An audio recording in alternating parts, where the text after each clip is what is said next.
데살로니가 전서 5장 16절부터 18절까지입니다. 우리 함께 한 목소리로 읽겠습니다. 시작.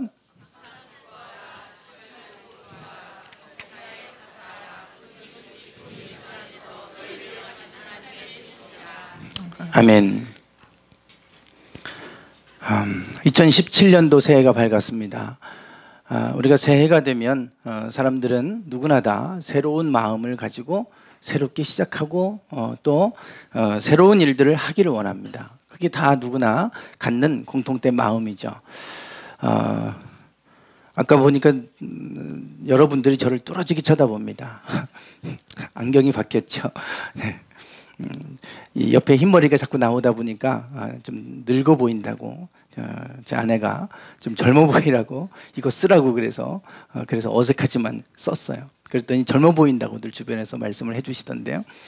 한 해를 좀 새롭게 시작하고자 하는 마음으로 저도 안경을 한번 바꿔봤습니다. 누구나 다 우리가 새로운 마음을 가지려면 머리를 깎든지 어떤 변화를 주죠. 새롭게 되고 싶어하는 마음을 다 가지고 있습니다. 여기 보시면 2017년 그리고 이제 영어로 써 있잖아요. 여기에 All things become new 이렇게 돼 있어요. 좀 발음이 조금 그렇습니다. 네, 모든 것들이 새롭게 되었다. 그 말이에요. new라고 하는 이 단어. 우리가 새해 그러면 New Year라고 얘기합니다. New Year. 그러면 이 새롭다고 하는 이 새해라고 하는 이 새, 이 new라고 하는 이 단어, 우리는 그냥 새해다, 새롭다 이렇게 우리가 말을 쓰는데 이 새롭다는 것이 무슨 말이냐? 우리가 새 마음을 갖고 시작하려고 하고 새로운 출발을 하기를 원하잖아요. 도대체 새롭다는 게 무슨 말입니까? 새롭다. 우리가 많이 쓰는 말이에요. 새롭다. 성경을 안 바꿔놨네요. 고린도 후서 5장 17절 말씀인데요. 같이 한번 읽어보시겠습니다. 시작.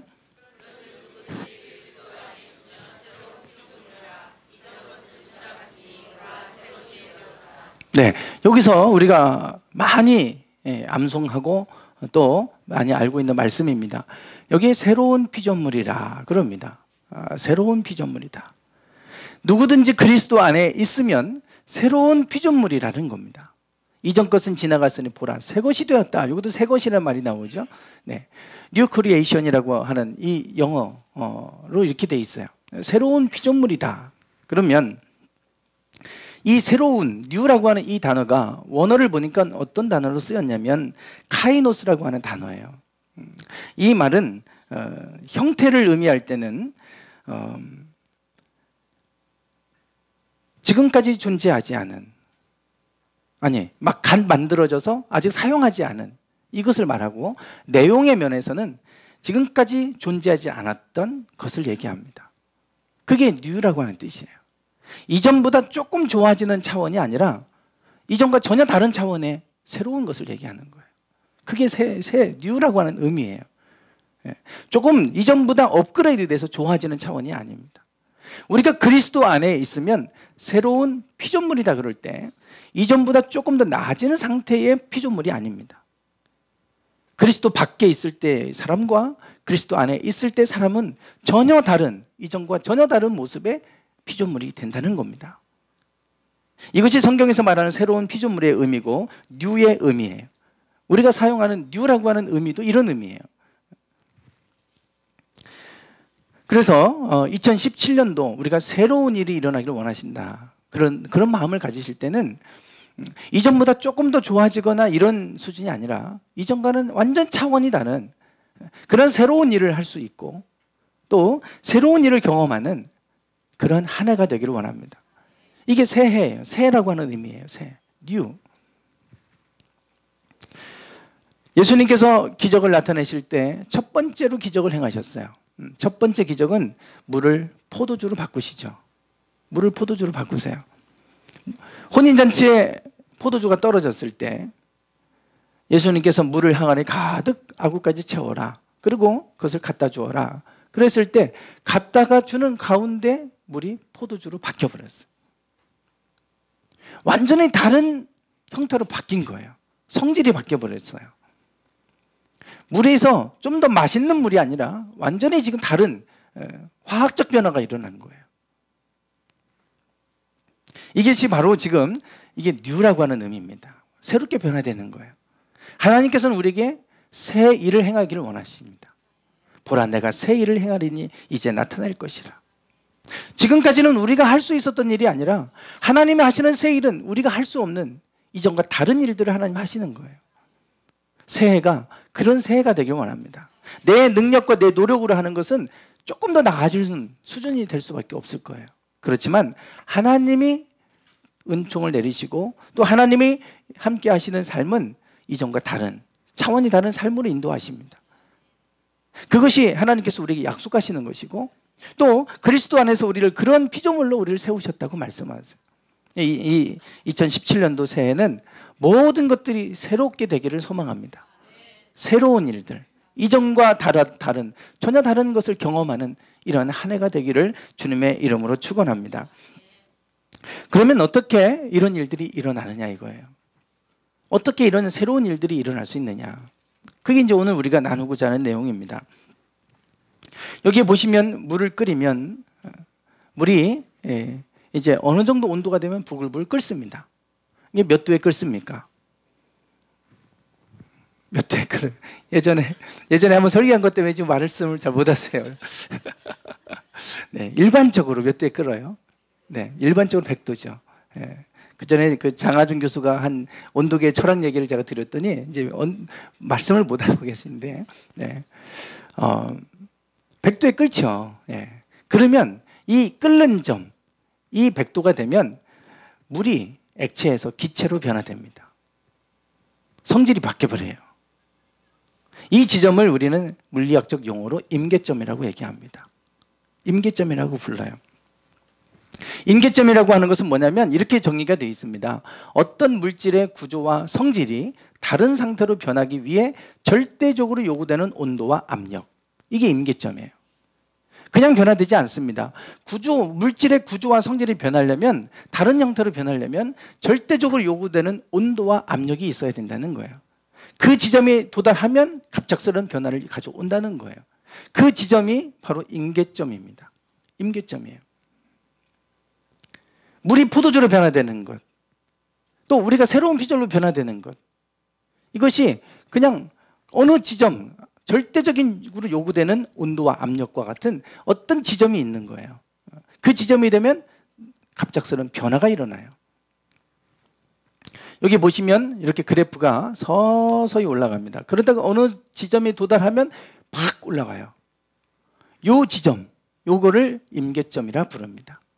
그리고 말콤 글래드웰이라고 하는 사람은 아웃라이어라고 하는 이 책에서도 언급을 하고 있는데, 티핑 포인트다, 경제학 용어로 쓰여지고 있는 용어입니다. 티핑 포인트. 어느 지점, 우리가 조금씩 막 열심히 하면 이게 갑자기 이렇게 팍 올라가지 않아요. 서서히 조금씩 서서히 조금씩. 어제 영원이하고 영경이가 성경 공부를 마쳤어요. 이제 오늘 영경이가 새해라고 부산에 내려갔어요. 오늘 수료증을 줘야 되는데 다음 주에서 이제 참여하면 주겠다 그랬는데요. 영원이가 다 끝나고 그런 얘기를 해요. 영원이 저기 앉아 있는데, 목사님, 저는 성경 공부를 하면 제 삶이 막 변화될 줄 알고 막 그런 기대를 했어요. 그런데 이제 막 내 삶이 완전히 변화되고 생각이 변화되고 마음이 변화되고 그럴 줄 알았다는 거예요. 우리가 노력하고 기도하고 성경 공부하고 그러면 조금씩은 좋아지죠. 조금씩은 좋아져요. 그런데 열심히 노력하면 조금씩 좋아집니다. 이거 열심히 하지도 않으면 이거 좋아지지도 않아요. 현상 유지하기도 어려워요. 정말 열심히 하나님 앞에 몸부림치고 내 힘으로 뭔가를 할 때 교회가 현상 유지됩니다. 교회들도 다 지금 감소돼요. 다 마이너스예요. 뭔가 막 하나님 앞에 내 힘으로만이라도 최선을 다해 몸부림치고 그러면 그나마 현상 유지되든지 조금씩 좋아져요. 그러나 하나님이 주시는 부흥은 그렇지 않아요. 하나님이 주시는 부흥은 이 지점이 임하면 팍, 이게 부흥이라고 그러잖아요. 티핑 포인트 지점이 있어요. 임계점이에요. 이 지점에 어느 정도 상태가 되면 완전히 다른 형태로 확 변화돼 버립니다. 이전과 전혀 다른 모습들로 나타나게 돼요. 이제 이 지점에 이르게 되면 성경에서도 이 지점, 임계점이 나타나는 현상들을 보여주는 부분이 나와요. 나아만 장군의 이야기입니다. 나아만 장군이 문둥병에 걸려서 엘리야를 찾아오죠.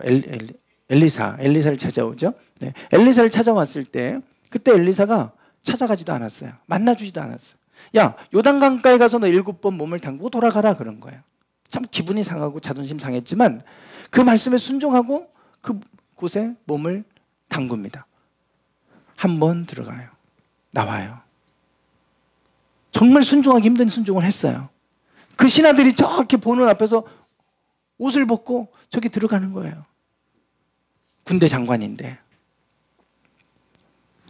참 자존심 상하는 일이지만 그래도 낫겠다고 한 거예요. 그럼 딱 들어갔다 나왔으면 뭔가 조금 변화가 있어야 되잖아요. 뭔가 좀 몸에 조금 뭔가 좋아져야 되잖아요. 그러면 또 두 번째 되네? 그러고 들어갈 건데 아무 변화가 없어요. 두 번째 들어갑니다. 아무 변화 없어요. 6번까지 들어갔는데 아무 변화가 없는 거예요. 근데 7번째 들어갔다 나오는 순간 그 살이 어린아이의 살같이 깨끗하여졌더라 그래요. 7번째 들어갔다 온 순간 완전히 바뀌어버렸어요. 이게 임계점이에요. 우리의 신앙이 6번까지는 아무 변화가 없는 것 같고 그러니까 낙심하고 절망하고 좌절하는데 그 완전한 순종을 이룰 때 하나님이 완전한 기적을 나타내시죠. 완전한 순종이 필요해요. 그래서 부분적인 순종이 아니라 완전한 순종을 하시는 그 모습을 하나님 보기를 원하시고 그럴 때 하나님께서 개입하셔서 놀라운 기적을 이루십니다. 우리의 노력은 6번까지는 할 수 있어요. 그 노력을 보시는 거예요. 그 마음을 보시는 거예요. 그리고 7번째 하나님이 완전히 새롭게 하셔요. 이것이 바로 하나님이 우리에게 새롭게 하시는 방식입니다. 처음에는 서서히 아무 변화가 없는 것 같지만 어느 순간이 되면요 하나님께서 갑작스러운 부흥을 주시고 갑작스러운 하나님의 축복을 주셔서 그래서 이전과 다른 일들을 하시게 돼요. 그게 하나님 하시는 일이에요. 여기 보시면 사도행전 1장 8절 나오죠. 한번 읽어보겠습니다. 시작.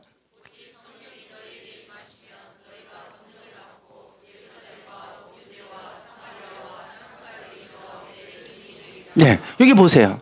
성령이 너희에게 임하시면 조건이 붙어 있어요. 성령이 너희에게 임할 때 너희가 권능을 받을 것이다. 그러면 너희는 예루살렘과 유대와 사마리아와 땅끝까지 이르러 너는 나의 증인이 될 것이다. 이렇게 말씀하세요. 이전에는 제자들이 예수님이 잡혀가시는 모습을 보고 예수님을 모른다고 부인합니다. 나는 예수님 절대 모른다고 저주하면서까지 부인했어요. 그리고 그들이 다락방에 모여서 기도하는데 문을 꾹꾹 걸어 잠그고 그렇게 있던 그들이 성령이 임하는 오순절 성령 체험을 한 이후부터 그들은 나가서 외치기 시작합니다. 변해버렸어요. 그랬는데 어떤 현상이 나타났냐면 하루에도 2,000명, 3,000명이 회개하고 돌아옵니다. 놀라운 역사죠. 이게 바로 하나님이 임하셨을 때 나타난 현상이에요. 그때 땅끝까지 이르러 증인이 되는 거예요. 우리의 힘으로는 절대 되지 않습니다.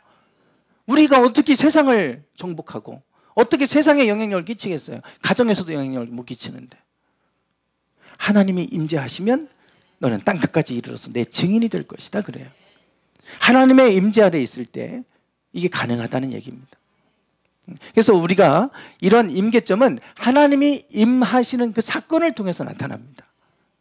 하나님이 강력하게 임하시는 그 사건을 통해서 이와 같은 새로운 일들이 일어나게 돼요. 그러면 하나님이 어떻게 우리 가운데 임하시는 이 시점, 아까 임계점이잖아요. 아까 그 그래프에서 그 지점에서 팍 올라가잖아요. 그 지점에 하나님이 임하실 때인데 하나님이 그러면 그 지점은 어느 때 이렇게 오느냐 이거예요. 그 지점이 어느 때 오느냐. 여러분 이 한 해에 여러분의 삶에 그 임계점에 지점에 여러분이 있기를 원하신다면 오늘 우리가 이 말씀을 기억해야 됩니다. 왜냐하면 하나님이 임하시려면 조건이 있어요. 조건이 있습니다. 여러분 여기 보시면 휴대폰이 있습니다. 여러분 휴대폰을 다 가지고 다니셔야 늘 어디든지 급하게 연락도 하고 연락도 받고 그러십니다. 휴대폰을 놓고 왔다 그러면 불안해요. 아무것도 손에 잡히지 않습니다. 필수품이죠. 그럼 우리가 이 휴대폰을 가지고 미국에 있는 사람하고도 전화할 수 있고 전 세계 다 어디하고 다 연결이 돼요. 이게 참 대단한 발명품입니다. 그러면 이렇게 기지국에서 전파를 쏴줄 거 아니에요. 누군가가 여러분의 전화번호를 찍습니다. 그러면 그 전화번호가 이 기지국에서 신호를 보내면 여러분의 핸드폰이 그걸 받아서 울려요. 그러니까 받는 거 아닙니까? 뭐 그 정도까지는 다 아셔요. 그런데 이 기지국에서 이 전파를 보내는데 왜 여러분의 핸드폰만 울리냐 이거예요. 다른 핸드폰도 수도 없이 많은데 왜 여러분의 핸드폰만 울리냐? 여러분 아십니까? 다 그냥 모른 체 하시는 거죠. 예. 모르실 수도 있고. 제가 엊그제 인터넷을 검색하다가 부산대 물리학과 김상욱 교수가 연재하는 그 연재 글을 읽었어요. 거기서 제가 아주 중요한 통찰력을 얻었어요. 이분이 보니까 세계적인 과학 잡지에 글을 실었더라고요. 그래서 아주 대대적으로 아주 이분이 유명한 분으로 이렇게 이름이 알려져 있던데 여러 권의 책을 썼어요. 과학의 대중화를 위해서 쉽게 책을 여러 권 쓰셨던데 이분이 연재하는 내용 가운데 이런 내용이 있어요. 제목입니다. 이게 모든 물질의 본질은 단진동, 우주는 떨림과 울림이다. 이런 제목이 붙어 있어요. 이게 무슨 내용인가 궁금해서 제가 읽어봤습니다. 그때 무슨 내용이냐면 모든 물체는 진동을 가지고 있다는 거예요. 파장이 있어요. 파장이. 그런데 그 진동이 자기의 고유 진동이 있다는 겁니다. 모든 진동이 다 달라요. 우리의 장기들도 다 다릅니다. 우리 몸에 있는 모든 물질들은 다 보내는데 그 진동이 다 달라요. 그걸 자기 고유 진동수라고 그래요. 진동이 다 다릅니다. 이런 형태가 다 달라요. 지금 이게 다 틀리죠. 진폭도 다르고 다 다릅니다. 자, 그러면 지금 여기 A라고 하는 진동이 있어요. B라고 하는 진동이 있어요. 똑같은 진동이 똑같으면 이것이 공명을 일으킵니다. 갑자기 확 커지는 거예요. 빨갛게 이렇게. 이거를 공명이라 그런다는 거예요. 누군가가 여러분의 핸드폰마다 다 고유한 진동수가 있대요. 진동수 다 다르다는 거예요. 여러분 가지고 있는 핸드폰 번호마다 진동수가 다 다르대요. 그러면 여러분의 번호를 누르면 그러면 그 진동수를 전자파에서 쏴주는 거예요. 그러면 기지국에서 쏴주면 그 똑같은 진동을 여러분에게 보내주면 여러분 거하고 공명이 일어납니다. 그럼 이게 증폭이 되는 거예요. 그래서 벨이 울리는 원리라는 거예요. 우리 핸드폰이 전화가 그렇게 해서 울리는 거구나. 제가 이거 알게 됐어요. 근데 여기에 놀라운 비밀이 있잖아요. 우리의 뜻과 하나님의 뜻이 맞으면요, 공명을 일으켜요. 큰 증폭을 일으킨단 말이에요. 그렇지 않고 이게 안 맞으면요, 다르잖아요? 서로 간섭해갖고 이게 소멸되든지 작아지든지 그럽니다. 진동수가 서로 안 맞으면요, 이게 간섭의 현상이 일어나면 작아져요. 소멸되기도 하고. 하나님의 뜻과 내 뜻이 안 맞으면 이게 작아지든지 소멸되든지 그러는 거예요. 그런데 내 뜻과 하나님의 뜻이 딱 맞을 때 이것이 완전히 증폭이 됩니다. 그래서 공명이 일어나서 이것이 무기를 만들기도 하고 이 원리를 가지고 여러 가지 많은 것들을 이제 우리가 MRI, 자기 공명 장치라고 그러잖아요. 그것도 이걸 이용해서 한다고 그래요. 그러니까 이 공명이라고 하는 것이 여러분 중요한데요. 이 작은 내 진동수가 별거 아닌 것 같지만 하나님의 진동수가 딱 맞으면 이것이 증폭이 되기 시작하는데 이렇게 어마어마하게 점점 증폭이 돼서 이것이 강력한 힘을 발휘하게 됩니다. 그렇기 때문에 이 번호를 누르면 다른 사람들은 이 자기 진동수 안 맞아요. 진동이 일어나지 않아요. 증폭이 안 돼요. 그러나 여러분의 핸드폰만 증폭이 돼서 울리는 거예요. 그러니까 우리가 하나님 안에서 새로운 일들이 일어나기 원하신다면 여러분의 뜻을 하나님의 뜻과 맞추셔야 돼요.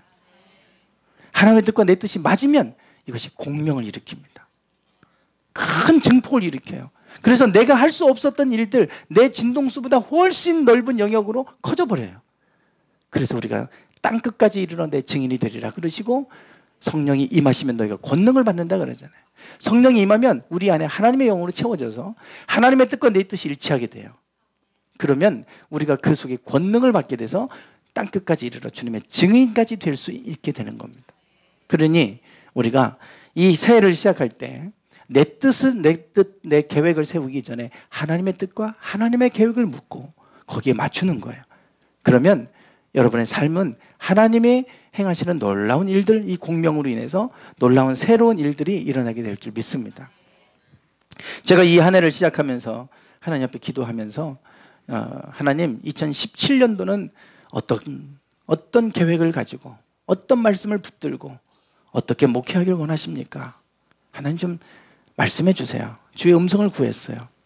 그때 하나님께서 제게 주셨던 말씀이 오늘 본문 말씀입니다. 본문 말씀인데 항상 기뻐하라, 쉬지 말고 기도하라, 범사에 감사하라. 이는 그리스도 예수 안에서 너희를 향하신 하나님의 뜻이니라. 그러잖아요. 하나님의 뜻이에요. 하나님의 뜻. 이것이 너희를 향한 내 뜻이다, 하나님의 뜻이다 그러세요. 이 말씀을 저에게 주셨어요. 그래서 올 한 해 동안은 우리가 이 말씀을 붙들고 나가려고 그래요. 여러분들도 이 말씀 좀 붙들고 나가셨으면 좋겠어요. 하나님의 뜻이 뭐라고 구체적으로 말씀하고 계시잖아요. 여러분, 하나님의 뜻이 얼마나 중요한지 여기 보세요. 마태복음 7장 21절에 보면 나더러 주여 주여 하는 자마다 다 천국에 들어갈 게 아니래요. 다만 하늘에 계신 아버지의 뜻대로 행하는 자가 들어간대요. 그러니까 아버지의 뜻대로 행할 때 들어간다고 그러잖아요. 그러니까 아버지의 뜻이 중요한 겁니다. 또 다음 보세요. 5장 14절. 그를 향하여 우리의 가진 바 담대한 것이 이것이니 뭐대로 구하면 그의 뜻대로 무엇이든지 구하면 하나님이 들으신대요. 하나님의 뜻대로 구하면. 그러니까 성경에 하나님의 뜻이 얼마나 중요하게 말씀하고 있는지 몰라요. 그러면 하나님의 뜻이 뭐냐 이거예요.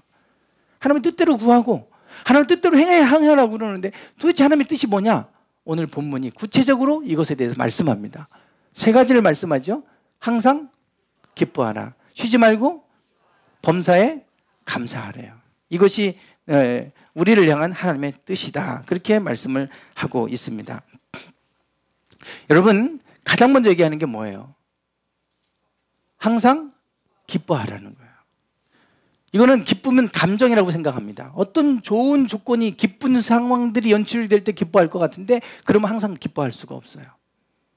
기쁨은 우리가 의지적으로 할 수 있는 겁니다.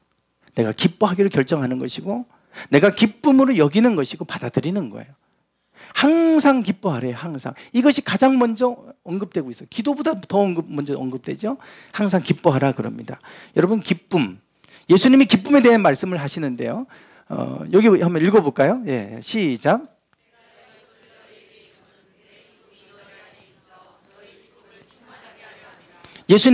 예수님께서 15장입니다. 죄송합니다. 15장 11절이에요. 5장이 아니고 예수님께서 마지막 제자들과 밤을 보내면서 그들을 위해서 하시는 말씀이 내가 이것을 너희에게 이름은 내가 너희들에게 이것을 이야기하는 것은 나의 기쁨이 너희 안에 있어서 너희 기쁨을 충만하게 하려 합니다.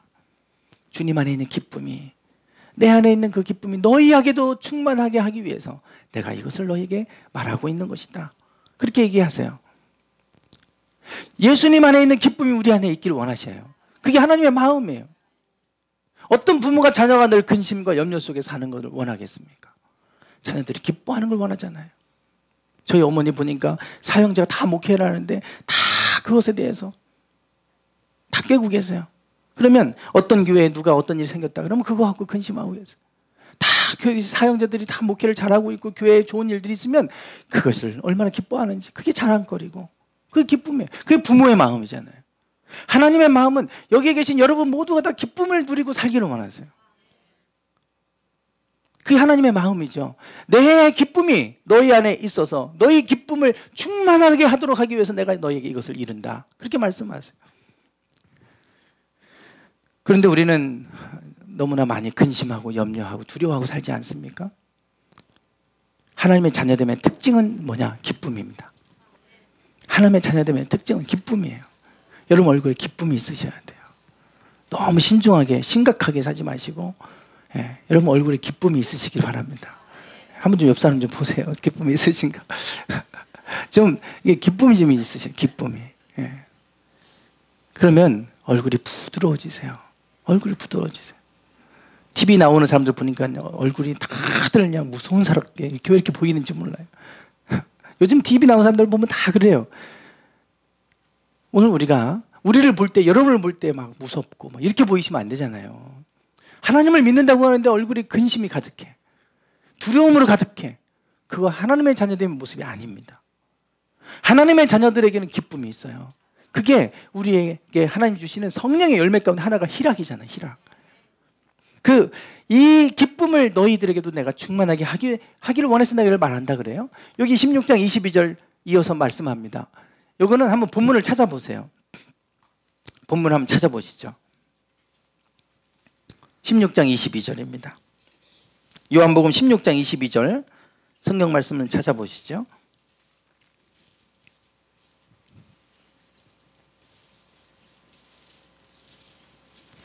요한복음 16장 22절입니다.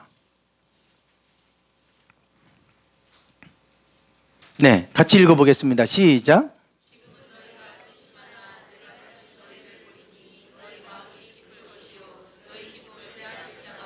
아멘. 예수님께서 마지막 떠나기 전에 계속 말씀하시는 게 기쁨이잖아요.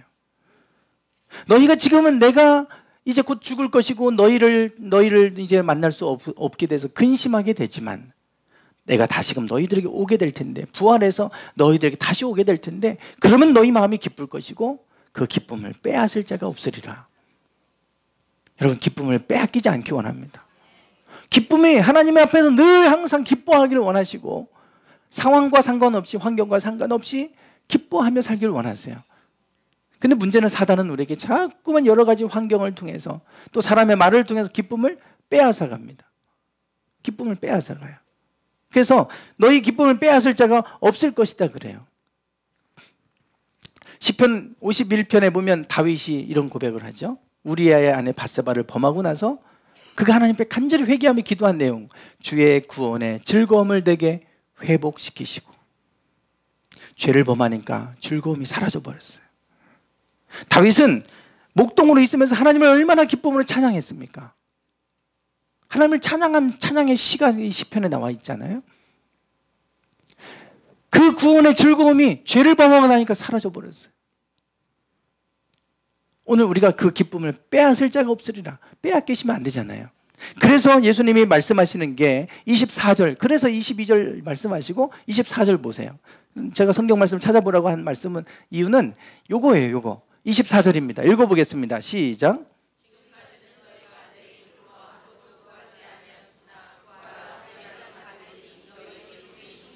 네, 내 이름으로 아무것도 구하지 않았으면 구하래요. 그러면 내가 주겠다는 거예요. 그래서 어떻게 하시겠대요? 기쁨이 충만하리라. 그 기쁨의 충만을 빼앗기지 않도록 해라. 그리고 기도하라고 말씀하시는 거예요. 항상 기뻐하라. 쉬지 말고 왜 기도해야 됩니까? 그 기쁨을 빼앗기지 않기 위해 기도하셔야 돼요. 항상 기뻐하라고 그러잖아요. 이게 기도 따로, 기쁨 따로, 감사 따로가 아닙니다. 기뻐하는 것을 빼앗기지 않으려면 기도하라고 예수님 이어서 말씀하세요. 너희가 아무것도 구하지 않았으면 구해라. 그러면 받을 텐데 너희 기쁨이 충만할 것이다. 이 말씀하시기 전에 그 기쁨을 빼앗을 자가 없을 것이다. 빼앗기지 않게 하라고 그러세요. 그리고 기도를 가르치신단 말이에요. 우리의 삶 가운데 여러분 기쁨을 빼앗기지 않으시려면 기도하셔야 돼요. 쉬지 말고 기도하셔야 돼요. 하나님, 오늘도 기쁨을 빼앗기지 않게 해주세요. 그렇게 기도하고 하루 시작하세요. 기도로. 하나님, 오늘도 내가 기뻐하길 원해요. 어떤 상황과 상관없이 내가 기뻐할 수 있게 해주세요.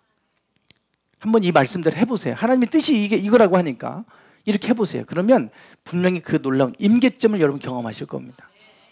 첫 번째가 항상 기뻐하고 사는 건데 그 기쁨을 위해서 우리는 기도가 필요해요. 왜? 사탄은 기쁨을 빼앗아가니까. 기쁨을 충만하게 하기 위해서 하나님 기도하는 거예요. 네, 그리고 마지막 세 번째가 범사에 감사하래요.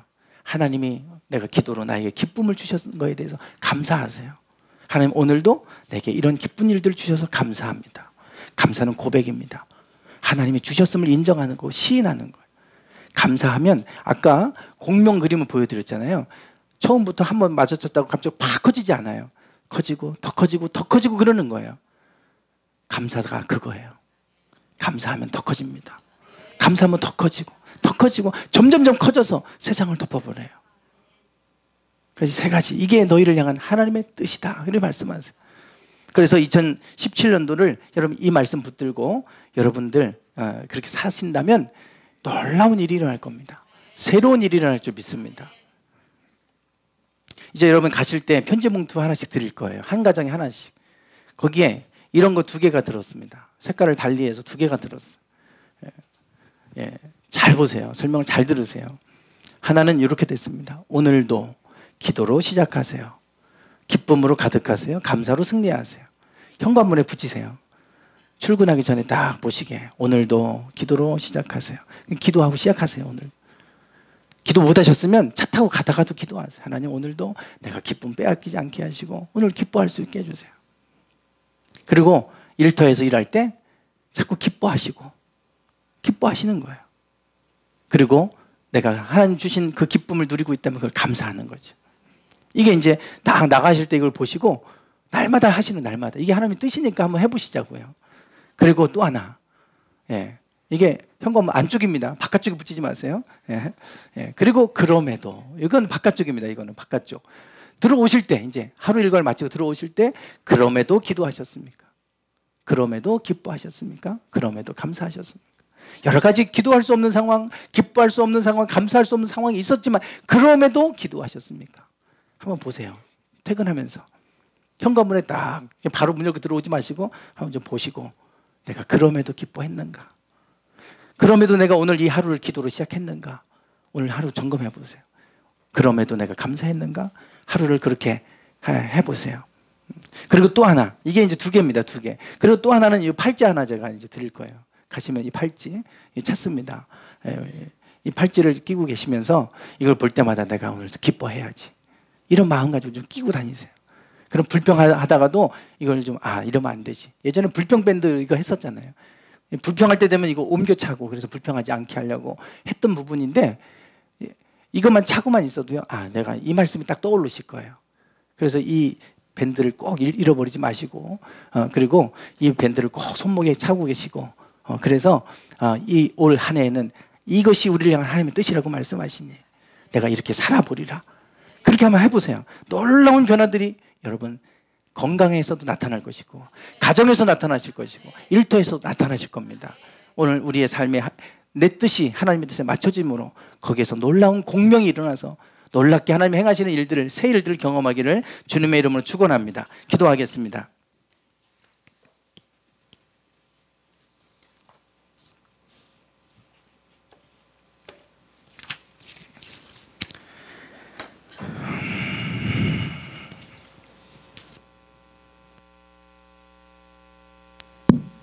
항상 기뻐하라.